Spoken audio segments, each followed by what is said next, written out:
Om Shri Sai Satyaswarupaya Namaha. Salutations to Shri Sai, who is the embodiment of truth. The word Satya has 3 syllables. Sa, Sakshatkar, self-realization.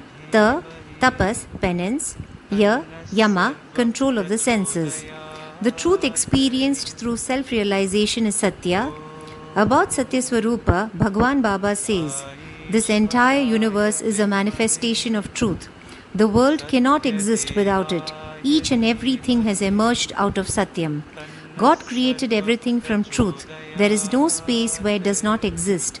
Satya is the one and only sacred embodiment of the Atma. All prosperity, all pleasures emerge from truth. The Vedas, Upanishads and all the sacred scriptures have also emerged out of it. Truth and God are inseparable. Truth is God. Upanishads also declare, Raso Vai Saha, God is sweetness. This denotes that God pervades everything in a subtle form. Like sugar in sugar cane and butter in milk, He is present everywhere. Although it may be difficult to directly get a vision of the Lord, His existence can be experienced in many ways. The sweetness of sugar, the sourness of a lemon, the bitter taste of the neem, all these give an experience of the existence of divinity. The joy that we derive on seeing a mountain, a waterfall or a forest is a revelation of God's existence. The bright sun and the stars, the planets revolving in their orbits are all manifestations of the divine. A flame reveals the nature of fire. A drop of water reveals the river Ganges. In the same way, if one understands man's true nature, one will be able to realize God. Although constantly engaged in activity, man is unaware of his true nature. He identifies himself with the body, mind and the senses. He forgets that his true nature, which is Sat or Atma Swarupa, transcends all these. There are 2 existing principles in man, Deha or Kshetra, body, and the indweller Dehi or Kshetragna, which is the self, one's true nature.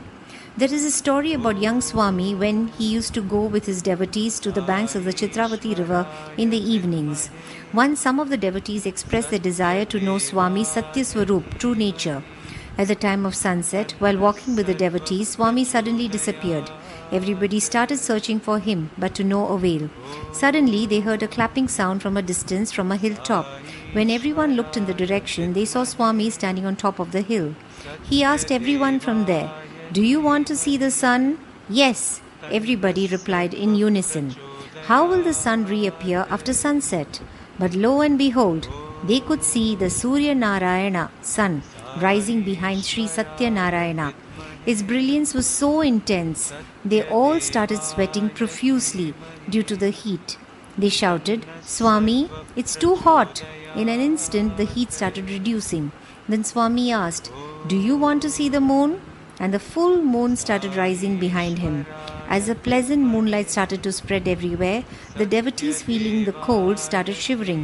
Some of them shouted, "Swami, it's too cold," and the cold slowly subsided. Then Swami announced in his authoritative tone, "I will show you the third eye now. Watch carefully." Even as everyone was wondering how the third eye will be, Swami could not be seen. Only his head was seen. It started growing in size to an extent that the entire sky was covered by his head. As everyone was watching this, an opening appeared in the center of his eyebrows. Fiery sparks and light started gushing out from it. The brilliance increased to a point when some devotees, unable to bear it, fell unconscious and children began to cry. Suddenly, all this phenomena disappeared, and everybody saw Swami standing amidst them. Smilingly, looking towards them, he asked them all, "What happened? Are you all right?" Then he materialized Vibhuti and applied it on everyone's foreheads. One by one, all those who had fallen unconscious regained consciousness. But all of them felt the vertigo effect for another 2 days. While explaining this extraordinary darshan, Swami said, "Since you prayed to me to show you my real nature, I did all this. Because of your prayers of many past births, I have shown you the third eye. I did not show you even 1,000th part of my brilliance, but that too was difficult for you to withstand." May Swami bless us all with the capacity to understand His true nature, Satya Swarupa. We sincerely pray at His divine lotus feet to grant us the opportunity. Om Shri Satya Sainath अर्पणमस्तु।